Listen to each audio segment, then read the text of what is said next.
I was the ultimate grinder, a king of the corporate hustle. My only dream was to save enough to finally start my own company. Then one day, after pulling yet another all-nighter, my heart gave out. I died. The good news? I finally became a CEO. The bad news? I was the CEO in a cheesy old-school romance novel, the kind of toxic, possessive billionaire who steamrolls the heroine until she finally snaps and stabs him in the office. A coolly beautiful woman stood shivering in nothing but a thin thermal shirt and leggings, her eyes red as she glared at me.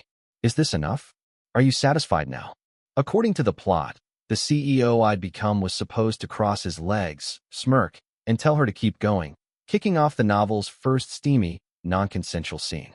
After that, he'd successfully max out her hatred meter, beginning a cycle of torment that would end with her teaming up with her new boyfriend to destroy my company, and yes, stab me. No way. I'd finally crawl my way to the top. I wasn't about to die again, and my company was definitely not going down with me. I leaned back into the plush leather sofa, my face a mask of cold indifference while my mind raced. Have you ever heard of Patagonia? I asked. She stopped shaking, a look of utter confusion on her face. You'd be perfect for their next base layer campaign, I said. You weren't just trying to humiliate me, she asked, her voice trembling. You needed money, right? The pay for this campaign isn't huge, but it should be enough to help with your immediate problem. In the original story, the heroine was a brilliant scholarship student. A photo of her giving a speech in college went viral because of her looks, and just as her mother was diagnosed with a serious illness, my predecessor assigned her to his talent agency, throwing her into the entertainment industry. You made me strip for her, for an ad? Her expression was complicated. You could have just told me. Why did you have to threaten to blacklist me if I didn't? This guy really was a piece of work. I sighed, my voice full of manufactured disappointment. Young talent these days. Nobody wants to do a simple thermal wear ad. Do you have any idea how many people I've approached for this gig? I stood up and started gathering the sweater, beanie, socks, and down jacket she'd dropped on the floor. You're new to this world. You don't understand how hard it is to get your face out there. I held the pile of clothes out to her. I was genuinely trying to give you a shot. I wanted to pat her on the shoulder, but my hands were full. She took the clothes, stunned. Thank you, Mr. Thorne. You should go home, I said, turning my back to her with an air of profound wisdom. You have a lot to learn about this business. She nodded, looking like a student who'd just been lectured, and left. The moment the door clicked shut, I let out a loud laugh. It took me all of 0 seconds to accept my new reality as a billionaire CEO. First order of business, check my assets and the company's current status. Wait, a film production company with a market cap of just a few tens of millions? How did the original CEO in this novel even sleep at night with a balance sheet like this? Instead of building his empire, he was wasting all his time on drama and romance. Well, welcome to my redemption arc. How I took a trashy romance novel CEO's company and turned it into a Fortune 500. I buzzed my assistant into the office, finally getting the chance to deliver that classic line. In 3 minutes, I want all the information you have on the woman who was just in here. Mr. Thorne, you mean my advance? I haven't finished compiling her file yet. Could you give me, say, 30 minutes? My assistant Marcus asked, wiping sweat from his brow. Just get it to me within 3 hours. If Serafina was the heroine of this story, she was basically the universe's golden goose. Her ROI was going to be off the charts. Developing her talent was the first step to making this company a powerhouse. One more thing, Marcus said. You have a dinner meeting tonight at 7 with Director Valentine and a few producers at the Ethelred Club. Who will you be taking with you? No one. I'm going alone. Marcus just stared. In my past life, I was a corporate nobody. At dinners like this, I was the guy pouring the drinks, or even worse, the guy taking a shot for the boss. I knew the bitter taste of that life. This time, I was the one at the head of the table. I was the money. Let's see who dared to pressure me into drinking now. The Ethelred Club was on another level. A sprawling, opulent private room, gilded chandeliers, and a $10,000 bottle of wine on the table. This was a world away from the happy hour mixers I was used to. The power of capital was delicious. Every single dish was a work of art. I traded toast with the directors and producers, listening to Stone hold court on everything from French New Wave to the latest short-form content trends on streaming. from gossip at Sundance to the hottest new actors in the industry. The atmosphere was convivial, but these guys could talk. The dinner showed no signs of ending. "I hear you've signed some fresh faces lately," Alex Stone said with a sly smile. "Why didn't you bring one along for us to meet?" Bring one along? My newest signings were barely out of their teens, with adorably clueless written all over their faces. They'd just sit there and eat. I didn't need a human shield for drinks, so what was the point? "Director Stone, you're a legend," I said, my old people-pleasing instincts kicking in. "A titan of the industry. My rookies would just be embarrassing themselves in front of you. Wouldn't want them to make a bad impression." Stone's eyes narrowed, his smile tightening. "Your agency has been signing some high-quality talent these past couple of years." He tapped his fingers on the table, pretending to think. "I saw one the other day. What was her name? Bianca? And that Serafina Sterling, too. Both very promising. When are you going to bring them by for a proper introduction?" Oh, I finally got it. This wasn't a suggestion. He was putting in an order. I suddenly remembered Stone's character in the novel, a celebrated director who is also a notorious, depraved predator. The original CEO used him as a threat against the heroine. "Behave, or I'll throw you to Stone." I glanced around the table. A few of the other producers were watching me, sharing knowing little smirks. They were treating me like a damn pimp. Will I get arrested if I punched him in the face? Probably. But the company had a couple of projects in development with him. I couldn't lose millions on my first day. I looked at Stone's flushed, greasy face, made a decision, and slid my hand over his. "Oh, Victor," I purred, my voice dropping an octave. "Our new talent may be pretty, but they have nothing on your depth. That point you made earlier about the tension between paradise and wasteland, community and the individual. I found it fascinating. Maybe you could come back to my suite at the hotel and explain it to me in more detail." My hand moved from his hand to his thigh. Stone shot up from his chair as if he'd been electrocuted. "Well, what do you know, Alec? It's getting late. My wife's waiting up for me." He was already backing away. "I should get going." "Hey, the night is young. I have the penthouse suite, you know. Next time, we'll definitely do this again." Next time, he practically ran out of the room, his portly frame moving with surprising speed. I looked around at the remaining men, my expression one of deep disappointment. "So, anyone else?" "My kid is waiting for me to read him a bedtime story. I think I have food poisoning. I need to get to a hospital. I'll go with him." Idiots. You swap one thing for another, and suddenly they're terrified. And I have an 8-pack. In a restroom, I washed my hands over and over. The place smelled of expensive lilac soap, but the scent couldn't cover the nausea rising in my throat. I shouldn't have eaten so much. For him to be so brazen with me, the project's main investor, meant this kind of transaction was routine. Maybe I should forget the Fortune 500 plan and just cash out. "Mr. Thorne," a familiar female voice came from behind me. Serafina. She was wearing a pale green silk blouse and cream-colored trousers, the club's uniform, but she made it look ethereal. No wonder the original CEO was obsessed. "You're about to shoot a major ad campaign. Why are you still working here?" "It's my last day. The ad money won't come through for a while, and I have medical bills and rent to pay. I need the income."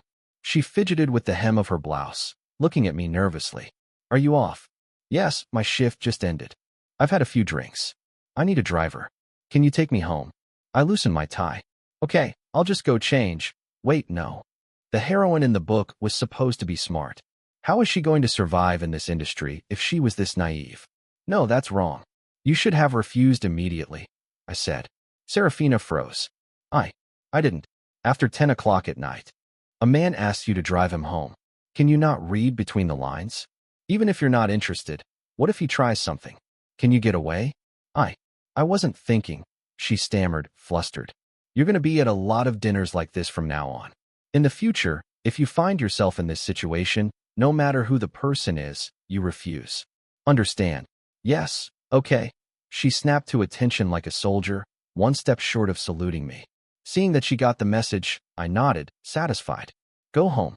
You're going to be very busy soon." I turned and walked away, missing the searching gaze she fixed on my back.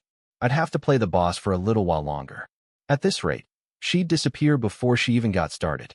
Over the next few months, I had Serafina enrolled in every acting workshop and diction class I could find. If a suitable role came up, I had her audition, whether it was a lead or a supporting part. I successfully turned her into a whirlwind of activity, partly to fast-track her development and partly to make sure she had no time for a boyfriend. After all, in the novel, her boyfriend was the one who destroyed the company. I had to be proactive. The thermal wear campaign, with its stark contrast to her cool, academic image, got a surprising amount of buzz and won her a small legion of fans.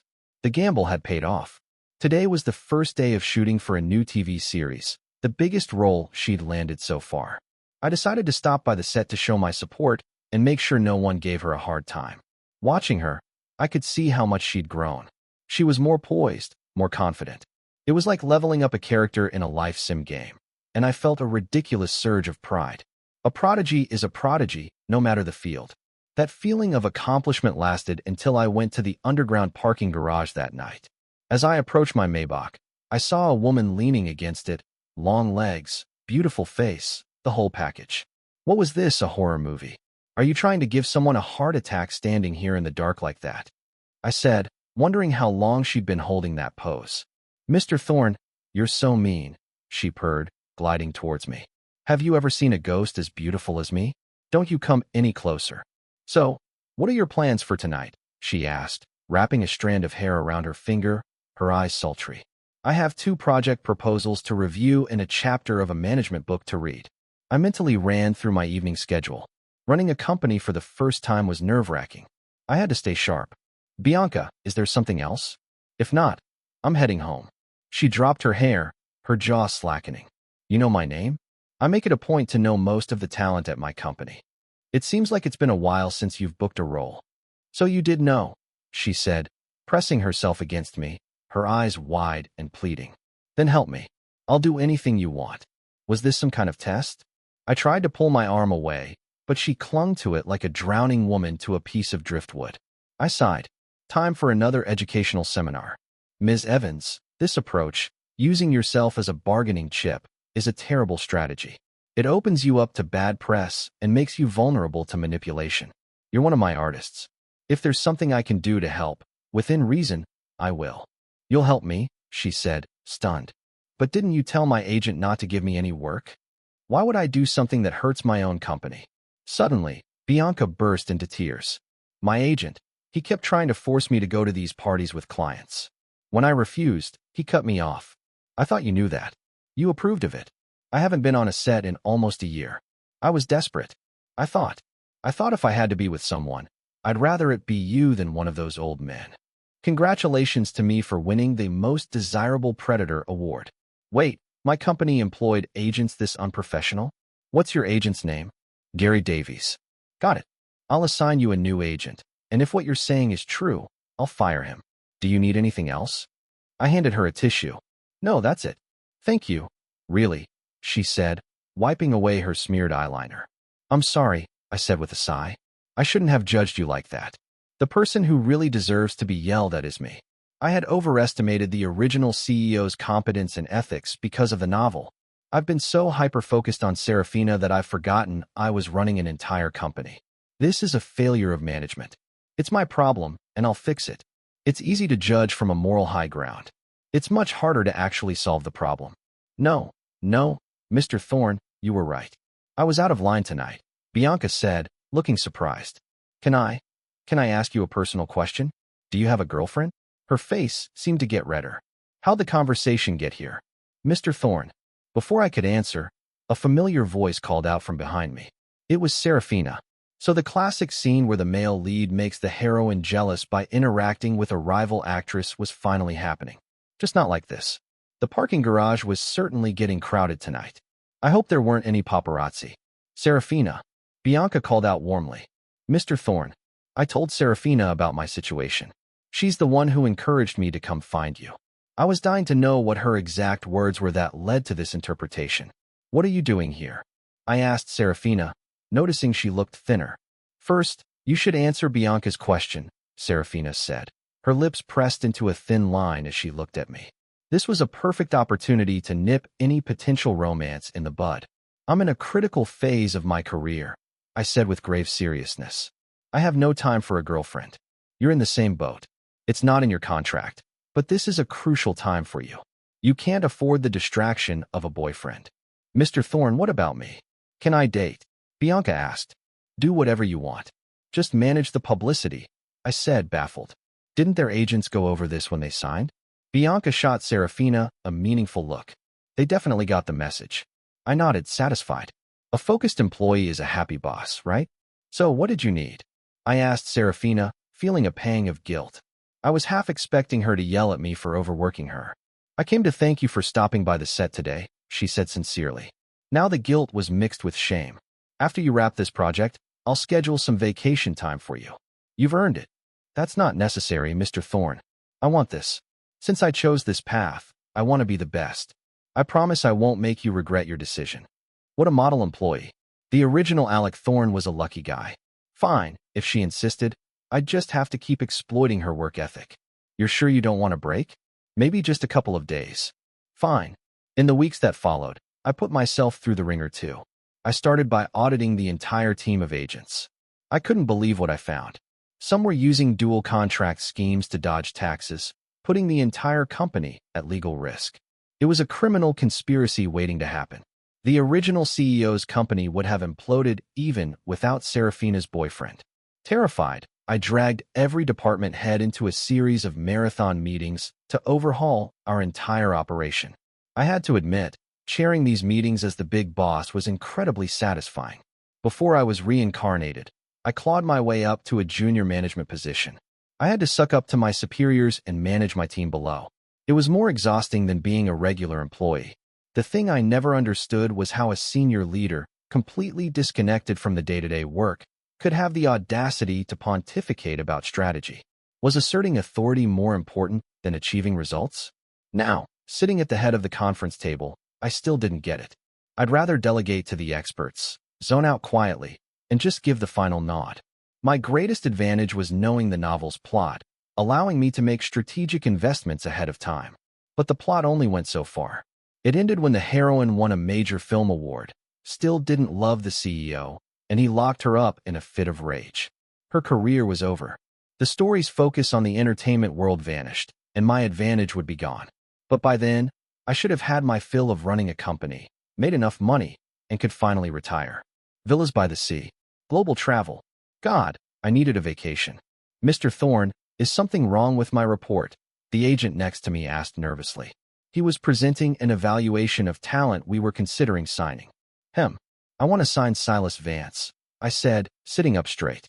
Silas Vance was the CEO's romantic rival in the book, a current A-list star and future Oscar winner. He was one of the few men the original CEO saw as a genuine threat. But the word is he's in a nasty dispute with his current agency. There's been a lot of negative press about him lately. Poaching him now could be risky. Which agency is he with? Starlight Entertainment. Perfect. The owner of Starlight was Damian Black, one of the original CEO's scummy best friends. Getting Silas out of his jam would only take a phone call.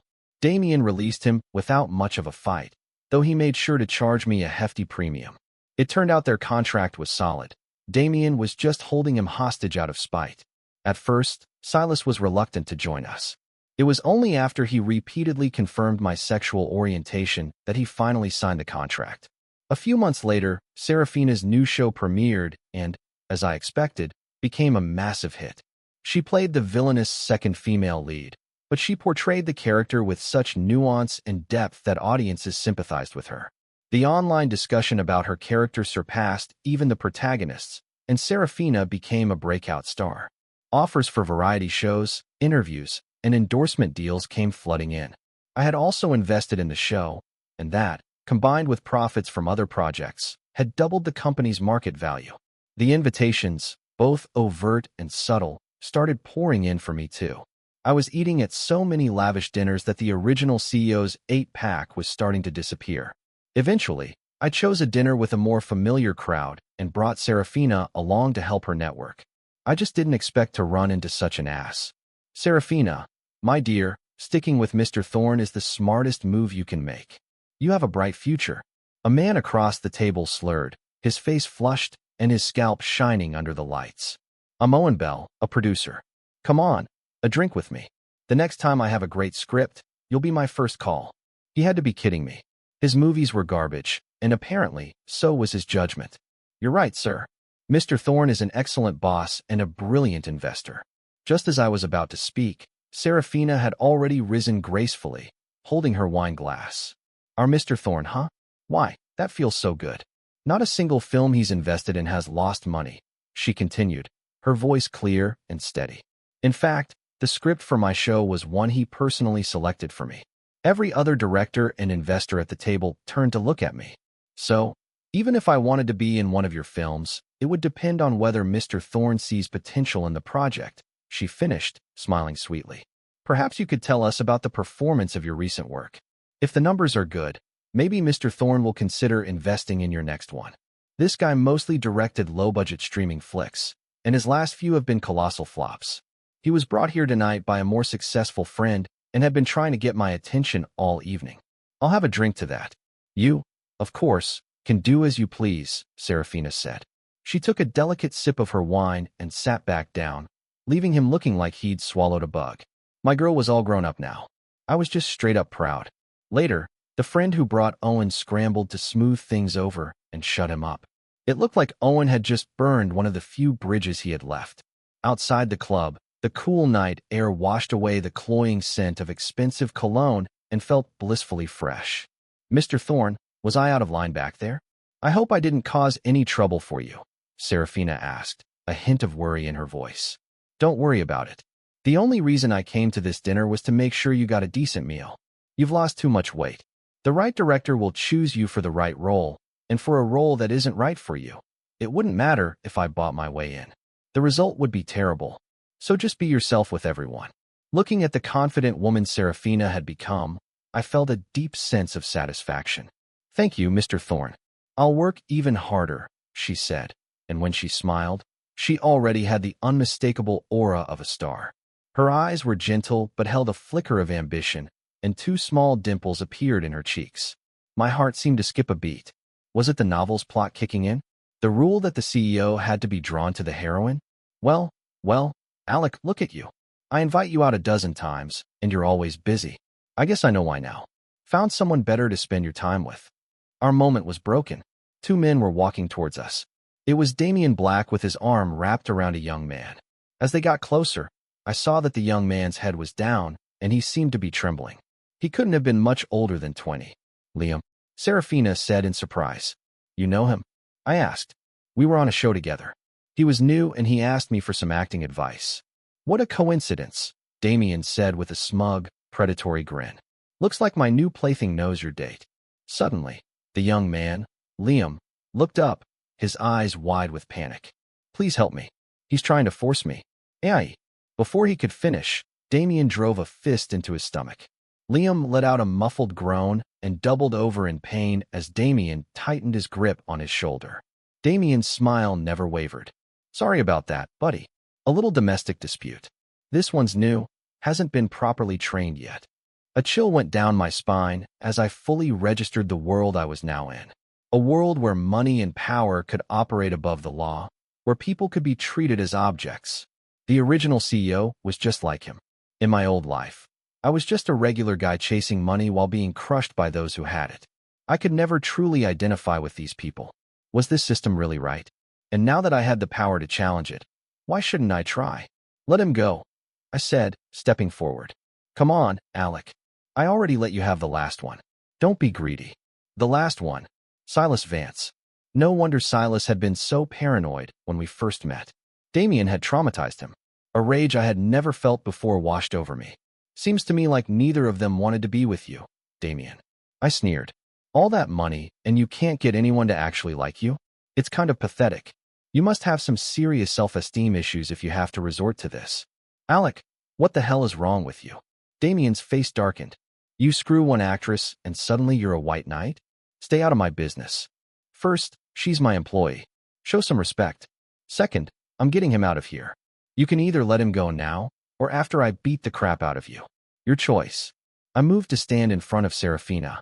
You think I'm afraid of you? Damien shoved Liam aside and swung at me. The Ethelred Club catered to the rich and powerful. One of its main selling points was its absolute discretion. Plus, he threw the first punch. It was the perfect time for a fight. He might be one of them, but in this world, the hero CEO never loses. I channeled all my pent-up frustration into my fists. 10 minutes later, Damien was sporting a colorful collection of bruises, glaring at me. You just wait, Thorn. You think your hands are so clean? You got a lot of projects waiting for network approval, don't you? I can make sure they stay waiting. One phone call, that's all it takes. I hope you don't regret this. Still talking trash?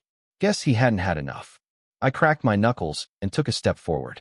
Damien scrambled into his car and sped off. Damn, I wasn't finished yet.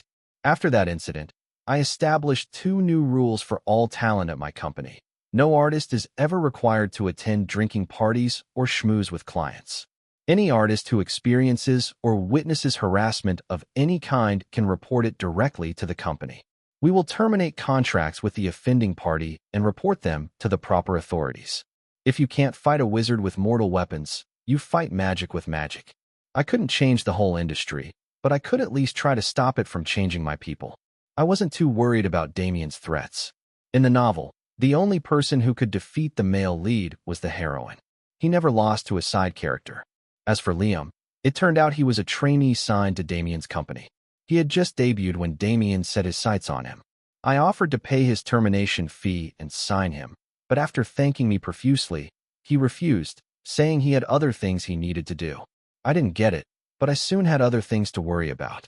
Damien's retaliation was faster than I expected. Mr. Thorne, Entertainment Today is running a story claiming one of our artists is under investigation for tax evasion. It had to be the executives and agents I'd fired.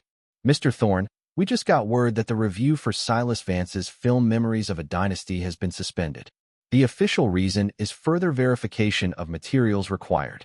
Bianca's new series has also been pulled from the streaming schedule. Impressive, Damien's connections. Mr. Thorne, someone photographed you in the parking garage with 2 women. It's all over the internet. What the headline is, Billionaire's Secret, Love Triangle, New Flame Leaves Old Love in Tears. In response to Damien's all-out assault, I chose a simple, we went dark. The news articles were vague, and fans of every artist involved turned into amateur detectives trying to piece together the truth from rumors. With no official comment from us, the internet trolls latched onto their own targets. The rumors about tax evasion at my company intensified, and the public demanded a full investigation, which I welcomed. The IRS tore my company's finances apart and found nothing. When they issued their official statement clearing us, the public slowly realized they'd been played.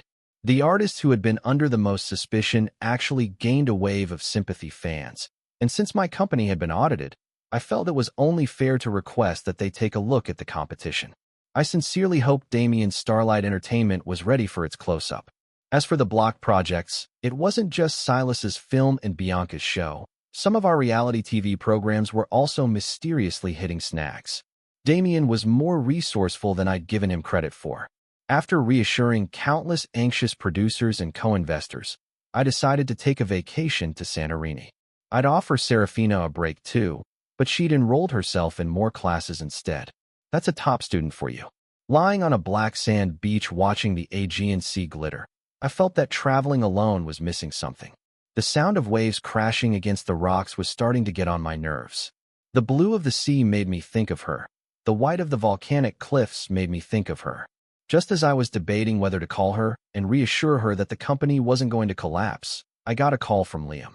So, did you get it all, Mr. Investigative Journalist? I got it, he said, his voice electric with excitement. I followed the trail from Damien's brother and found evidence of illegal dealings with both the MPA and the Broadcast Standards Association. I was originally just investigating the trainee program, but this is a gold mine. Thank you so much, Mr. Thorne. Don't thank me, just write the story. I'll make sure no one kills it. Yes. By the way, I know your real name is Alec now. So why do you keep calling me Liam? Let's just say the name has a certain sentimental value. The truth was, he was the heroine's original love interest in the novel, and the name still annoyed me a little. I get it. Well, from now on, Liam Chun will be my pen name, he said excitedly. After I'd rescued him, he told me his real name and his mission. Starlight Entertainment's talent incubation program was a scam, tricking kids into paying exorbitant training fees and signing contracts with impossible termination clauses. It had ruined several families, but had never been exposed. Liam had gone undercover to get the story and stumbled into a much deeper conspiracy, which was when Damien took an interest in him. He had planned to play along for a while longer, but Damien decided to skip the pleasantries the night I intervened. Liam had secretly recorded the entire confrontation. With a mountain of evidence against him, I didn't even have to lift a finger. Damien Black was going to prison. All I had to do was make sure the world saw the truth. It was time to go home. Liam's article set off a firestorm. Every major news outlet picked up the story. Starlight Entertainment artists implicated in massive tax evasion scheme. Trainee program scam exposed. Dream factory or debt trap. Starlight exec accused of bribing regulatory officials. Talent exodus at Starlight Entertainment. Starlight-related stories dominated the trending topics. The scandal was too big to bury, but somehow Damien himself seemed to have vanished from the narrative. The day after I returned to the States, my phone rang. It was him. Thorne, you're a real piece of work. You sent Liam in, didn't you? Damien, you've been playing with boys for so long you've lost your mind. You picked him, you did the crimes. What does that have to do with me? By the way, you seem pretty busy lately. Make sure you take care of yourself. The real fight hadn't even started. Don't collapse on me yet. Even with all the evidence, it was possible for Damien to wriggle out of this. If it weren't for me, he could call in favors. So could I? I was a billionaire CEO, after all. While the authorities launched their own investigation into Damien, Silas's film was finally released. The reviews were fantastic. I wasn't sure if this was the film that would win him the Oscar in the book, but he was getting close. Serafina and Bianca were cast in a new show together. They played rivals on screen, but their chemistry was so electric it completely overshadowed the male lead. One was the sophisticated ice queen, the other cool and gentle. They were also great friends in real life, and photos of them shopping, eating, and hanging out on set constantly went viral. The old rumors about a love triangle evaporated. The internet had christened their ship Bina. I was the primary investor in the show. I finally realized that after I had personally saved the heroine from all her male romantic rivals, I had single-handedly created a female one for myself. I collapsed onto the designer sofa in my office and sighed. I was a terrible romance novel CEO. Mr. Thorne, the company just closed a new round of financing. Why the long face? Serafina walked in, holding a file and a cup of coffee. Nothing, just a minor thing, I said, sitting up straight. Mr. Thorne, were you just watching a fan-edit video of me and Bianca? Yes. Huh, it's very well done. You two look great together. I was not jealous, really. That's too bad. Bianca is into the cute, younger, pretty boy type, Serafina said with a smile. What about you? What's your type? I asked, looking at her. She froze, held my gaze for a few seconds, then looked away, pushing the file toward me. Mr. Thorne, I'm here to invite you to be a guest on my new reality show. Please take a look at this proposal. She dodged the question. I glanced down at the file. It was a travel show. The main cast included Serafina and Bianca. You and Bianca are both on it. That's great. Why do you need me? Oh no. You'll just be a guest for one day. The main cast is me, Bianca, and a few other artists. Aren't you two overdoing the publicity a little? I said, grasping for an excuse. Don't worry, Mr. Thorne. Bianca actually has a boyfriend, Serafina whispered. Fine. Send me the time and place. I'll have my assistant arrange it. The episode was almost filmed in a quaint, charming town in Oregon, right in the middle of their annual tulip festival. The fields were a sea of gold and red. I only found out when I got there that the producers had invited me because my own artists wouldn't stop talking about me in interviews. The mysterious CEO of their agency had become a topic of public interest. That, combined with the old rumors about me, Serafina, and Bianca, and the explosive popularity of the Bina ship, had led the director to invite me on for a special interview. So it wasn't Serafina's idea after all.